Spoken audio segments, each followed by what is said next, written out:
Greenhouse gases are the lead cause of climate change and warming.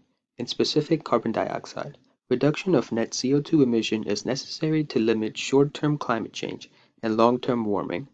Global mean temperature increase of more than 2 degrees Celsius would have a drastic negative impact to countries and resources.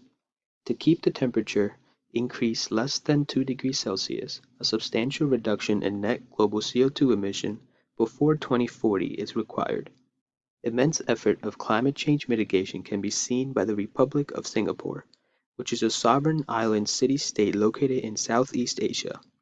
Singapore lacks the natural environmental capabilities to tap into hydropower or geothermal energy, so they must rely on fossil fuels for their energy needs, causing the CO2 emissions to be higher than wanted.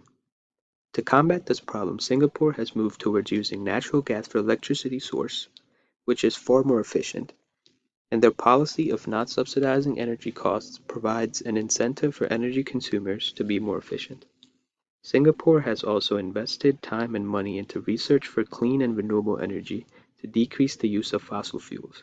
The research also focuses on energy-efficient technology, which can be sold to major companies worldwide and will bring down the production cost, making the products affordable for the consumers.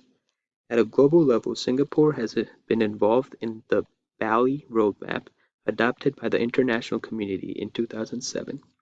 One of their goals was to support project goals based on climate change issues so it's beneficial to the environment and the economic state.